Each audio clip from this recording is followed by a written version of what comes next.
نحمدہ و نصلی علی رسول الکریم اما بعد اعوذ باللہ من الشیطان الرجیم بسم اللہ الرحمن الرحیم قالت احداہما یا ابت استاجرہ ان خیر من استاجرت القوی الامین قال انی ارید ان انکحک احدی ابنتی ہاتین علی ان تأجرنی ثمانیہ حجج فإن أتممت عشرا فمن عندك وما أريد أن أشق عليك ستجدني إن شاء الله من الصالحين قال ذلك بيني وبينك أيما الأجلين قضيت فلا عدوان علي والله على ما نقول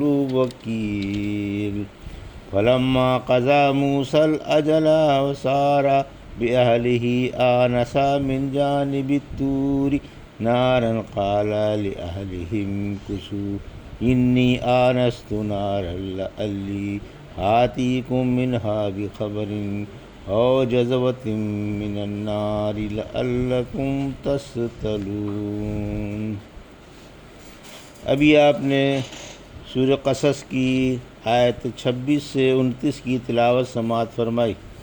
ان آیتوں کا ترجمہ اور تفسیر اس طرح ہے۔ قالت احداہما یا آبت استاجرہ ان خیر من استاجرت القوی الامین۔ آیت 26۔ قال انی ارید ان انکحک احدی ابنتی ہاتین علی ان تأجرنی ثمانیہ حجج فإن أتممت عشرا فمن عندك وما أريد أن أشق عليك ستجدني إن شاء الله من الصالحين۔ آیت 27۔ قال ذلك بيني وبينك أيما الأجلين قضيت فلا عدوان علي والله على ما نقول وكيل۔ آیت 28۔ ترجمہ۔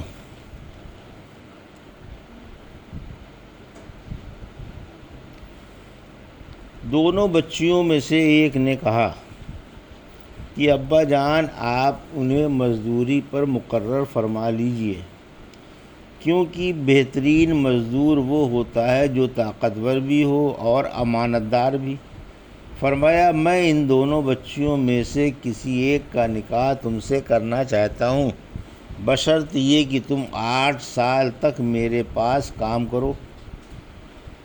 اگر 10 سال پورے کرو تو تمہاری مرضی ہے، میں تم کو مشقت میں ڈالنا نہیں چاہتا، تم مجھے انشاءاللہ نیک لوگوں میں سے پاؤ گے۔ آپ نے جواب دیا بہت اچھا، یہ بات میرے اور آپ کے درمیان پکی ہو گئی۔ ان دونوں مدتوں میں سے جو سی بھی مدت میں پوری کر دوں تو مجھ پر کوئی زیادتی نہیں، اور ہماری ان باتوں پر اللہ گواہ اور کارساز ہے۔ یہ تھا ترجمہ سورہ قصص کی آیت 26 سے 28 کا۔ تفسیر۔ آیت 26۔ موسیٰ علیہ السلام کو مزدوری پر مقرر کر لیا گیا۔ حضرت شعیب علیہ السلام کی ایک صاحبزادی نے آپ سے درخواست کی کہ ابا جان انہیں مزدوری پر مقرر فرما لیں۔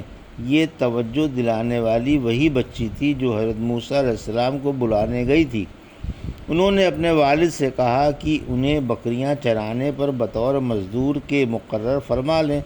جب انہوں نے یہ فرمایا کہ بہترین مزدور طاقتور اور امانت دار ہوتا ہے تو والد نے پوچھا تم کو ان کی طاقت و امانت کا کیسے علم ہوا؟ بولی کہ انہوں نے تنہا کنویں کے منہ سے وہ چٹان اٹھا لی جس کو 10 آدمی مل کر اٹھایا کرتے ہیں، تو اس سے ان کی طاقت کا اندازہ ہو گیا، اور جب میں انہیں بلا کر لا رہی تھی تو میں ان کے آگے آگے چل رہی تھی۔ انہوں نے کہا تم میرے پیچھے پیچھے چلو، اگر میں خلاف راہ چلوں تو پتھر مار کر مجھے اشارے سے بتا دو کہ سیدھا راستہ یہ ہے، میں اس پر چل پڑوں گا۔ ابن مسعود فرماتے ہیں 3 شخصوں کی فراست کمال درجے کی ہے، حضرت ابو بکر رضی اللہ تعالیٰ عنہ کی آپ نے اپنی فراست سے حضرت عمر کو بطور خلیفہ منتخب فرمایا۔ حضرت یوسف علیہ السلام کی مصری خریدار کی، جس نے حضرت یوسف علیہ السلام کو دیکھتے ہی پہچان لیا اور بیوی سے کہا ان کی خاطر تواضع میں کسر اٹھا کر نہ رکھنا۔ اور حضرت شعیب علیہ السلام کی صاحبزادی کی، جنہوں نے اپنے والد محترم سے حضرت موسیٰ علیہ السلام کو بطور مزدور رکھنے کی سفارش کی اور فرمایا کہ یہ طاقتور اور امین ہیں۔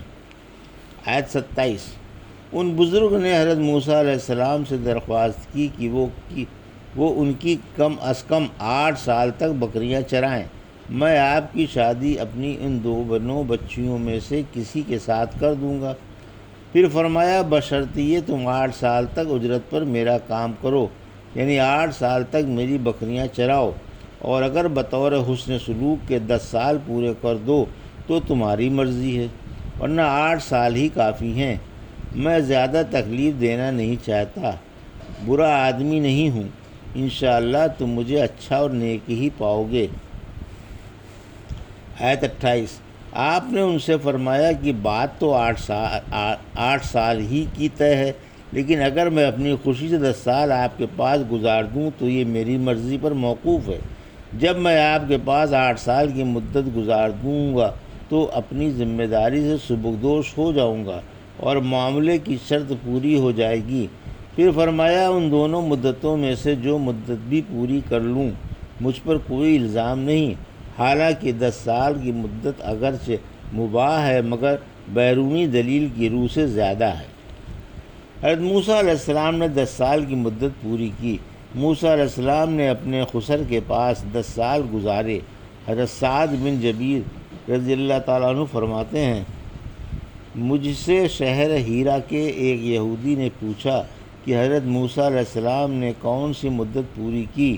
میں نے کہا مجھے معلوم نہیں تاوقت یہ کہ علامہ عرب کے پاس جا کر آپ سے پوچھ نہ لوں۔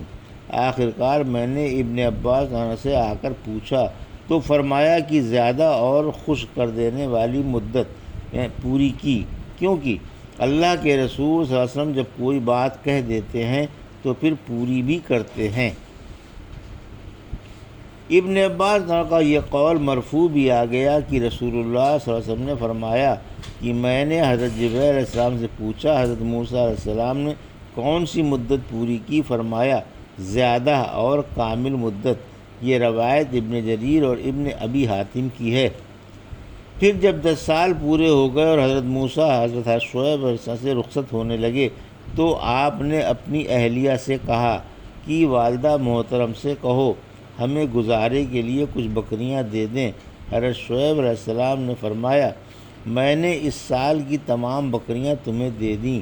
حضرت موسیٰ علیہ السلام نے تمام بکریوں کے پیٹ پر اپنا عصا پھیر دیا، جس کی برکت سے ہر بکری کے 2 یا 3 بچے پیدا ہوئے اور خوب دودھ دینے لگے۔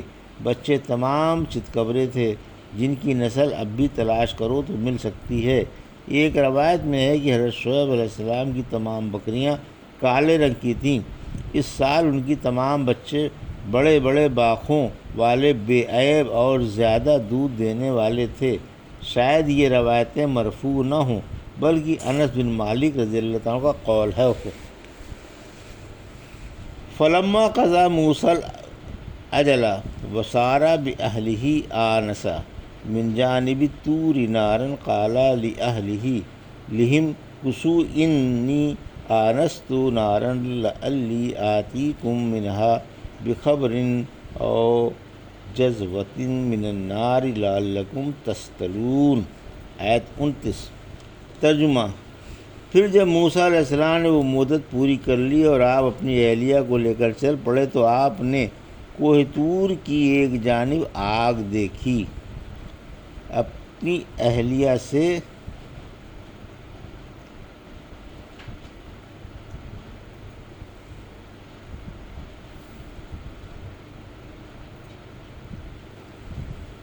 یہ تھا ترجمہ۔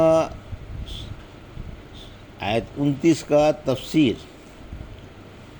آیت 29 اوپر گزر چکا کہ حضرت موسیٰ علیہ السلام نے زیادہ اور خوش کر دینے والی مدت پوری کی تھی، یہی معنی اس آیت سے معلوم ہوتے ہیں، کیونکہ اللہ اللہ عز و جل سے مکمل مدت ہی کی طرف اشارہ ہے۔ موسیٰ علیہ السلام کی واپسی۔ پھر فرمایا کہ آپ اپنے گھر والوں کو لے کر چلے۔ کہا جاتا ہے کہ حضرت موسیٰ علیہ السلام کو اپنے وطن کا اور گھر والوں سے ملنے کا شوق دامن گیر ہوا۔ آپ نے فرعون اور فرعونیوں سے چھپ کر ان سے ملاقات کرنے کا پکا ارادہ فرما لیا۔ چنانچہ آپ اپنی اہلیہ کو اور ان بکریوں کو جو خسر صاحب نے ہبہ کی تھیں لے کر چل پڑے۔ چلتے چلتے رات ہو گئی، آسمان پر گھٹا چھا گئی، گھٹا ٹوپ اندھیرا ہو گیا۔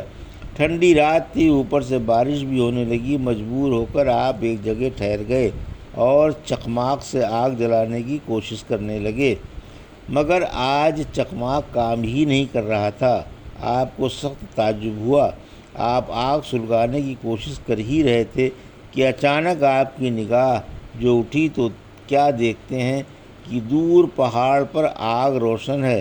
آپ نے اپنی اہلیہ سے فرمایا کہ میں نے آگ دیکھ لی ہے، تم یہیں ٹھہری رہو، میں اس کے پاس جاتا ہوں، شاید کسی آدمی سے راستے ہی کی خبر لے آؤں، کیونکہ آپ راستہ بھول گئے تھے، یا آگ کا کوئی کوئلہ اٹھا لاؤں تاکہ تم تاپ لو اور سردی سے بچ جاؤ۔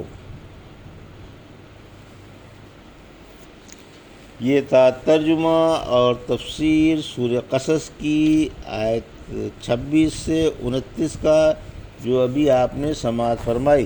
بارک اللہ لی و لکم فی القرآن الحکیم و نفعنا وإیاکم بآیات الذکر الحکیم۔